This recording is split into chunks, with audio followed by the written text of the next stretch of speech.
like to ensure that your microphones are activated each time that you speak to maintain clarity for the record, for those joining us remotely, and for everyone here in the room. The invocation today will be provided by Westwood Baptist Minister of Music, Matt Parks.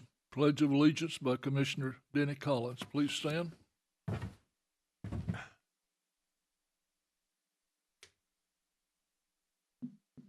Good afternoon. I'll begin my prayer by reading from Romans 13, verse 1.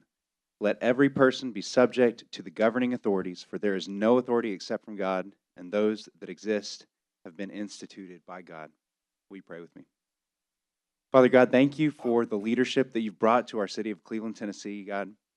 We recognize that all these people in authority over our governance are under your authority, God, and you have put them in the place that you've put them for your glory. I pray that you bless this time, this work session today, that you will give everyone wisdom as they counsel together, Lord, and that your name will receive all the glory from anything that is decided here today. Please bless these brothers and sisters as they lead our city in the name of Jesus Christ. Amen. Amen. Pledge allegiance to the flag of the United States of America, to the republic for which it stands, one nation, under God, indivisible, liberty and justice for all.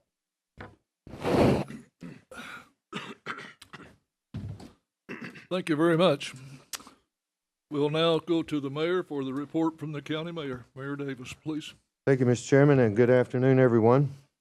You notice it looks like a bunch of Baptists sitting in the back today. It's actually Leadership Cleveland that's here with us, sitting in our meeting, and then they'll be going on to the city when they leave here shortly. So we welcome them, thank them for being here today.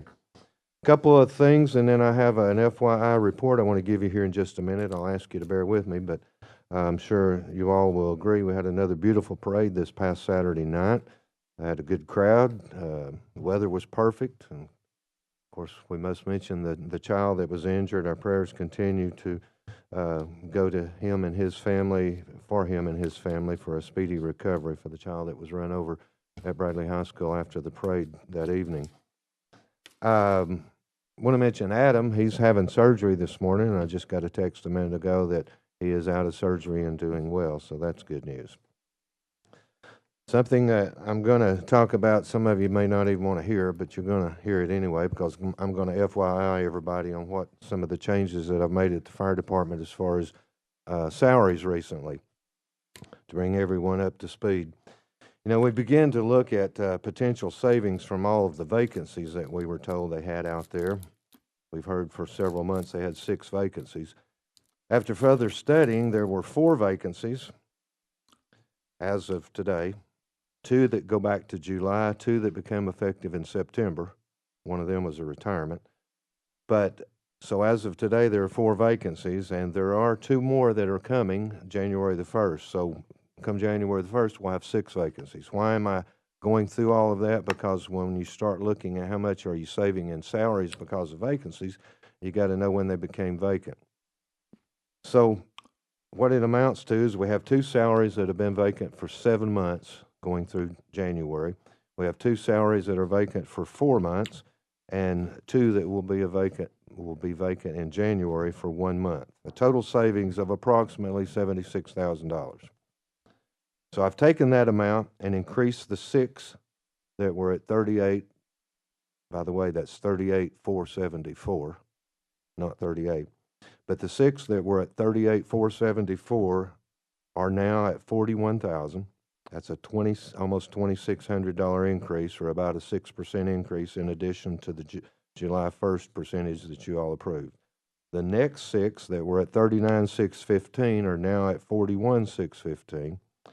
The next 15 that were at 40,816 are now at 42,316. Why so many changes? Because you can't do one, you can't bump people ahead of people.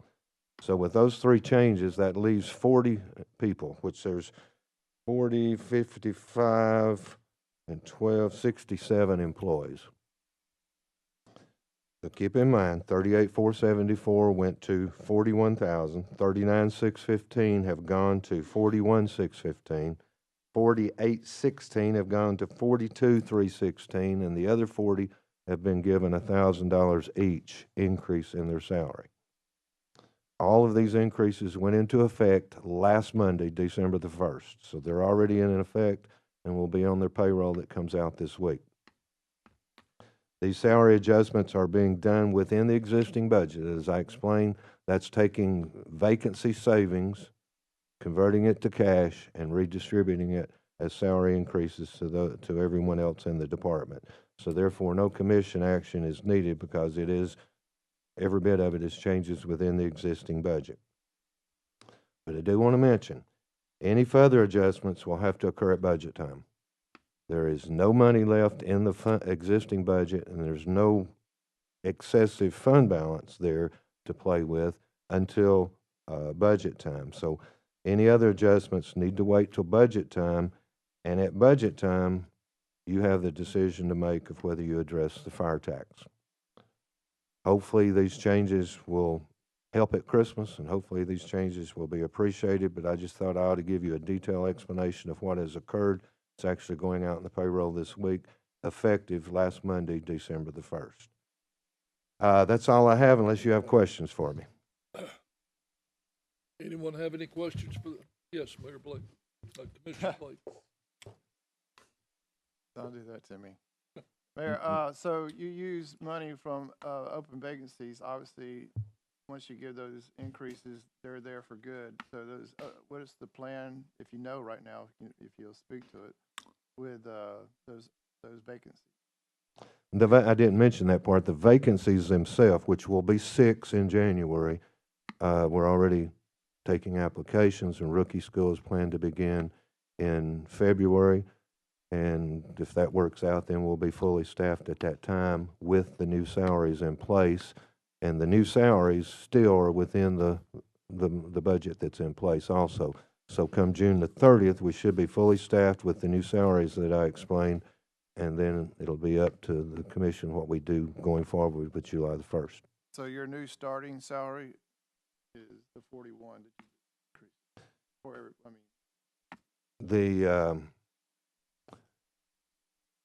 The lowest paid salary today is 41,000. The people starting in February, you're asking a hypothetical. They're on training pay there for a few weeks, but once they become firemen, probably in February, March, April, probably sometime in May, their salary would be 40,474 with that same increase that the others got. So starting in May, once they're assigned to a truck. Thank you, Mayor. Does that make sense? I didn't mean to leave that part out, but yes. And that's all done with the vacancies, knowing what we know of the 6 effective. You know, what it is, January the 1st, we have one leaving to go to the ambulance service, and we have one that is, because of medical reasons, it's been gone for a long time, but is, I think, converting it to a retirement to January the 1st. Anyone else? Over here. Go ahead, sir. Mayor, I think that's going to make a lot of people happy that this season, especially time of the year. However, I do have another question. It's a little off subject. I was asked the question the other day, and I'm wondering myself. I remember that during our meetings that we had during this ad hoc committee about the fire trucks that's being toned out, it was your idea. Actually, it was a great idea about these local departments that are close to the city limits being able to go to city residents close to it. Have we heard anything from the city about setting up another committee meeting about to touch on that and find out what they're... No, and I think someone's going to mention it in relation to the contiguous motions that'll be put on the agenda next week. Seth is here today. Seth, if you would you please go back to the city? What he's referring to is there's a fire tax committee that looked at the urban fringe question, and they also had a question of, I have recommended that the closest station be toned out to cover the fire. For example, our station on at Fish Creek would be toned out to cover Mayor Brooks's fire that's 100 yards away. Right now, that's not possible. that needs to be corrected, but this committee's supposed to be looking at it. Would you ask that someone get that committee reconvened and back in place so they can make a recommendation back? There's getting to be more and more of these situations, and I use the mayor, city mayor as an example. You can throw a rock and hit the county fire station, but yet right now, the city fire is the one that's toned out, and it should be closest station toned out, in my opinion, and it works both ways. That committee was brought up and discussed, and the two chiefs were asked to go back and study it and hopefully get rid of any reasons why that can't happen, and we've not had a follow-up meeting yet, so hopefully we'll have that in the next few weeks. Thanks, sir. Any other questions? If not, Thank you. thank you, I appreciate it. Thank you, Mayor. We'll now move to reports from committees and/or districts. We'll start on our right with Commissioner Beatty. I have nothing to report. Everything looks pretty well. Thank you. Commissioner Hughes, Mr. Chairman, I have nothing today. Commissioner Alford, Yes, sir, Chairman. I've got a couple of things we need to announce.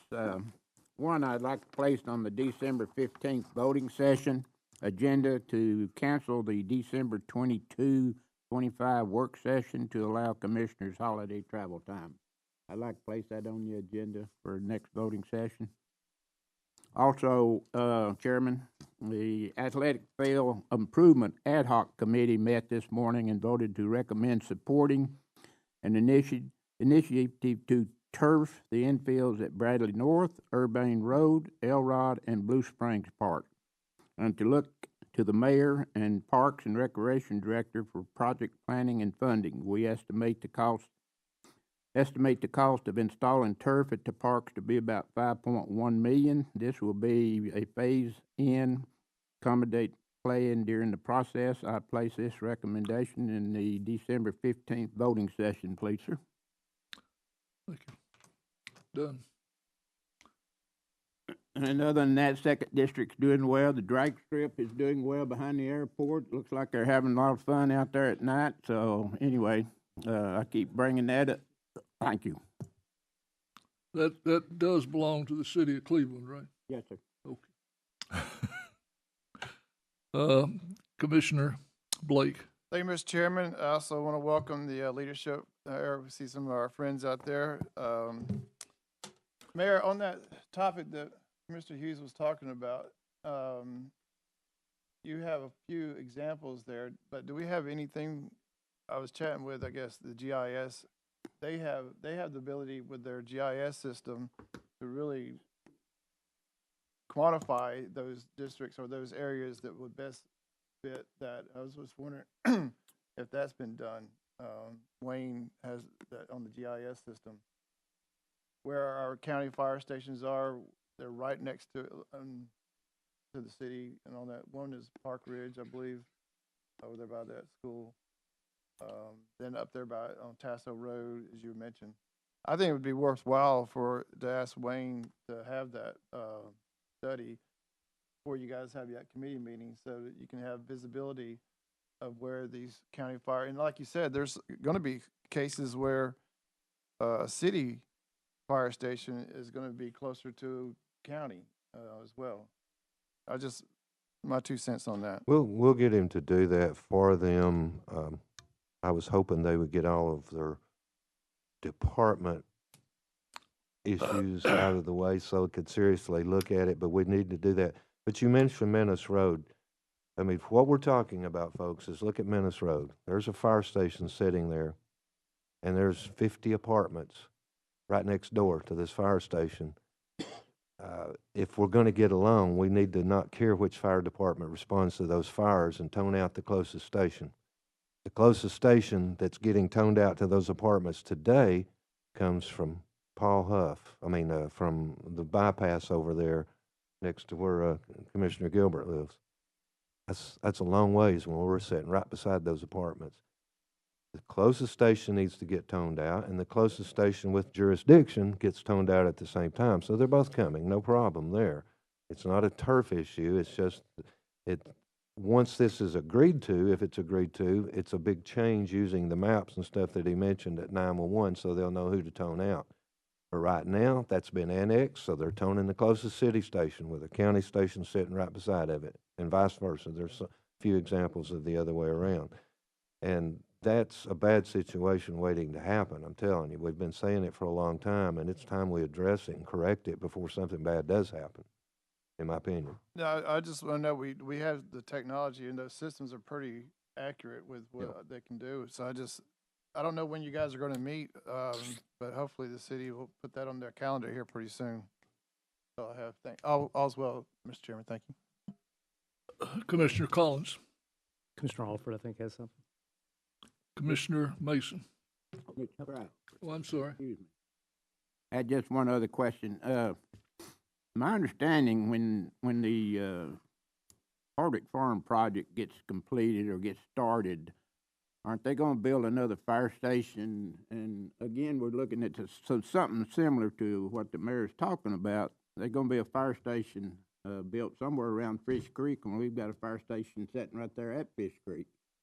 So I think somebody needs to start looking and thinking about more, like the mayor's talking about, these toning out things and so forth and so on, because it could save us a lot of money while I have two fire stations built within probably a quarter mile of each other. Thank you.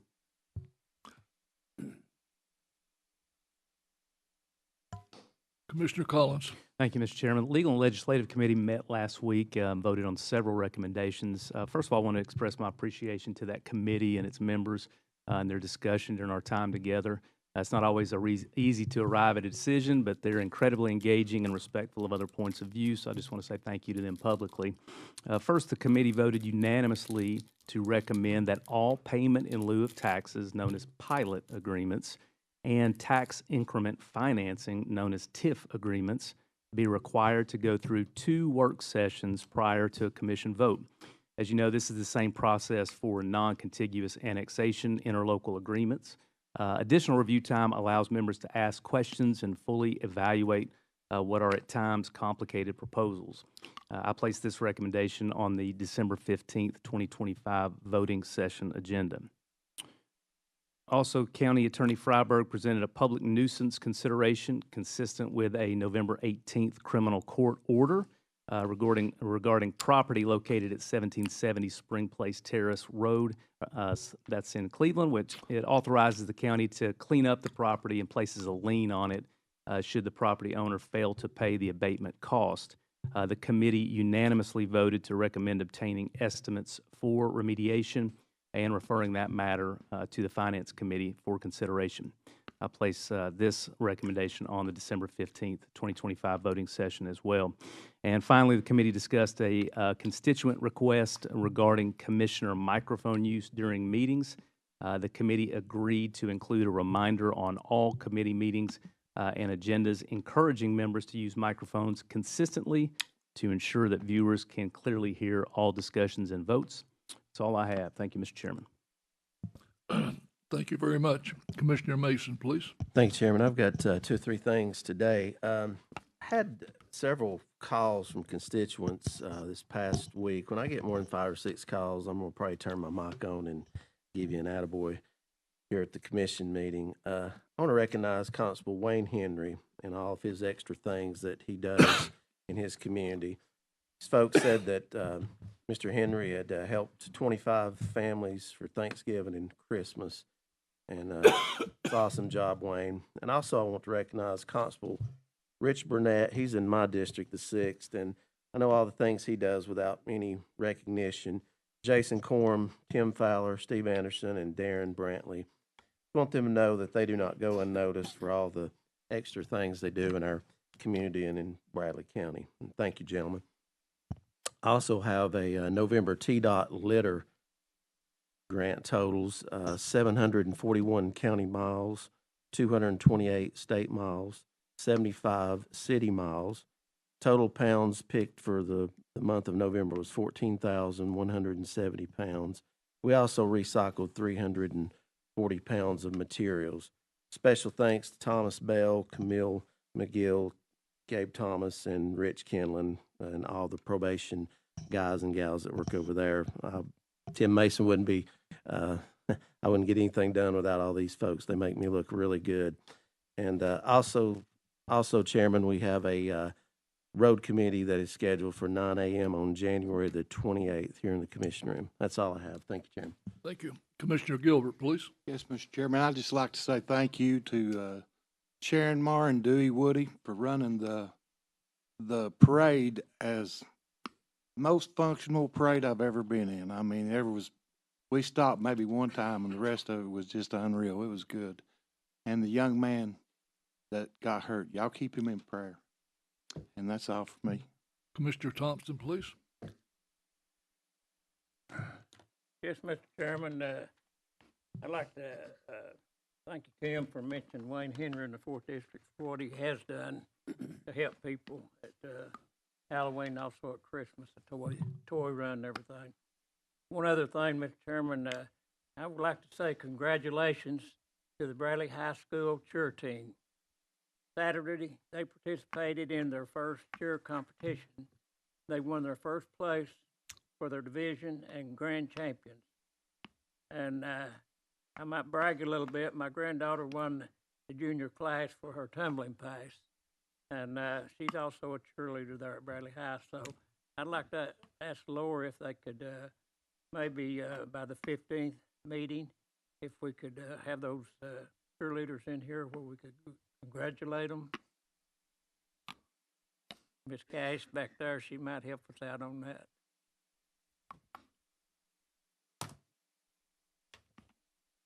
That's all I have, Mr. Chairman. Thank you very much. Commissioner Goins, please. 5th District's doing well, but I'd like to thank Tim Mason and his crew for seeing him over there just an hour ago picking up trash on APD 40. Wind chill was 36 degrees. I just want to say I appreciate that. It makes a big difference. Thank you. That's all I have. Commissioner Lewis, Ledford, please. Thank you, Mr. Chairman. Only thing I have, I want to wish my 40-year-old son happy birthday on December the 10th. I would like to make a comment about Commissioner Bill Winters. I met Bill first. I know he's retiring soon, so that's the reason I'm going to say a few words about Bill. I met Bill in 2014 in an election. I was going through an election. I think that was his beginning in 2014. I met him at the Ball-Headed Bistro. I thought, oh, Lord, here's another principal school teacher. But over the years, sitting here, running for office, met Bill, and the integrity of Bill Winters is phenomenal.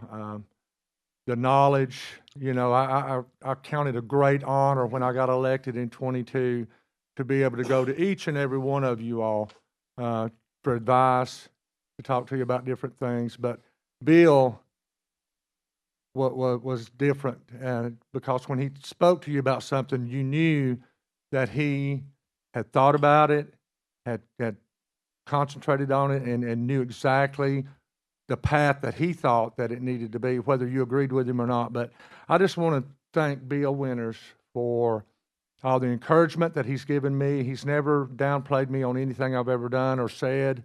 It's always been encouragement. So having a commissioner like Bill Winters up here to look to, like I do the older ones, like Louis, for instance. I love Louis no matter what. I didn't say old ones, but anyway, and Chairman Cry, the knowledge that these guys have, I appreciate them.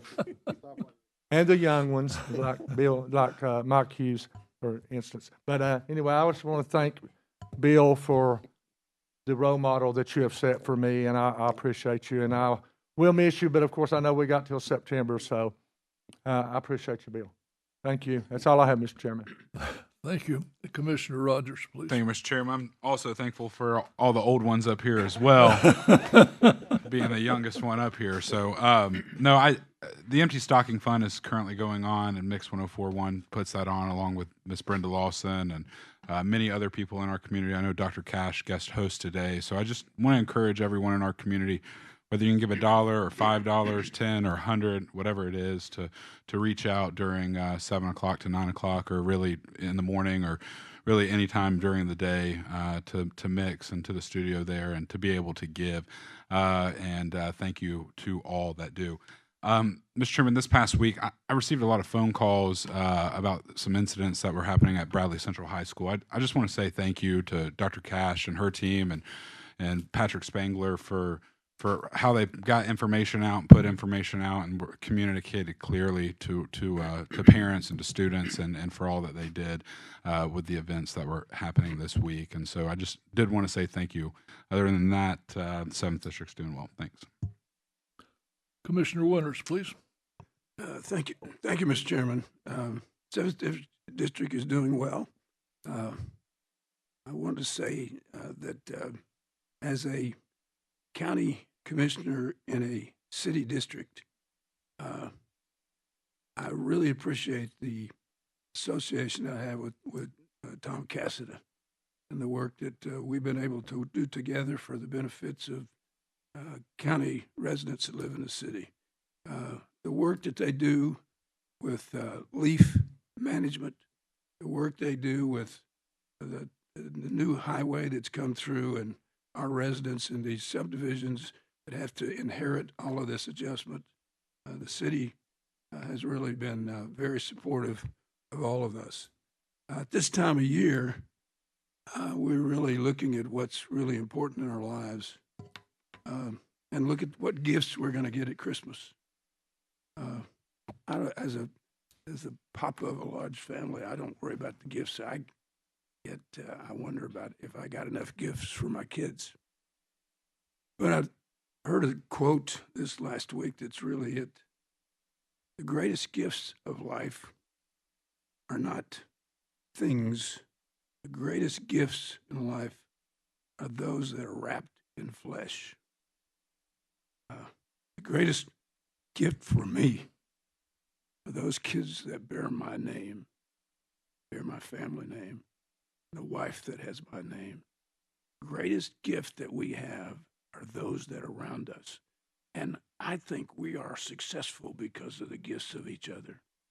I think each member of this commission brings a gift to us. And the success I've had, if I've had any success, is that I really want us all to work together. That's been a goal for me. I am leaving, and I'm leaving by choice. I'm leaving. My 7th District has been real kind to me. Let me stay 4 terms, and I think I might have 5. I want to give 100% in this stage of my life. I'm realizing that I'm not a part of the young people anymore. This group, I came in as a young person, and I'm going to leave as a little older. But let's remember at this point, my youngest, one of my granddaughters just turned 17 this past week. That's a big number for me. See her 17. I want to see her when she's married and has kids. I can see those grandkids. That's important. But let us remember, and thanks for the kind words to me, but that can go to each one of us in this group here today. You sacrifice and you give for the public.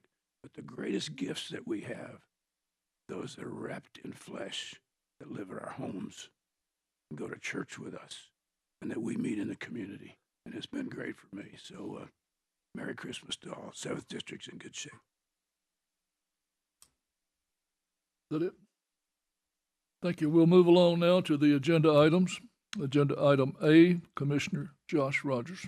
Thank you, Mr. Chairman. This is a resolution authorizing Bradley County Mayor to enter into an annexation interlocal agreement between the City of Cleveland and Bradley County regarding the non-contiguous annexation of approximately 0.34 acres of property on Strawberry Lane currently owned by Daniel L. Smith and further identified as map and parcel 058B C 007.00. You can see this on pages 3 and 4. I ask this be placed on next week's voting session. Thank you. Agenda item B, Commissioner Josh Rogers. Thank you, Mr. Chairman. This is another resolution authorizing Bradley County Mayor to enter into an annexation interlocal agreement between the City of Cleveland and Bradley County regarding the non-contiguous annexation of approximately 5.8 acres of property on Frontage Road currently owned by Bruner One LLC and further identified as map and parcel number 014055.00 and 014056.00 You can see this on pages 5 and 6 of your agenda packet. I ask that this be placed on next week's voting session as well. Thank you. We'll now go to communications from the audience. Chairperson will recognize and allow up to 5 minutes for anyone wishing to speak. Speakers must identify themselves for the record and address their comments to the commission as a whole. Is there anyone that would like to speak? No one would like to speak. We'll now move to the next meeting is the voting session Monday, December the 15th at 12 o'clock here at the courthouse. Chamber coffee tomorrow at 8 a.m. Life Care Centers of America. We are adjourned.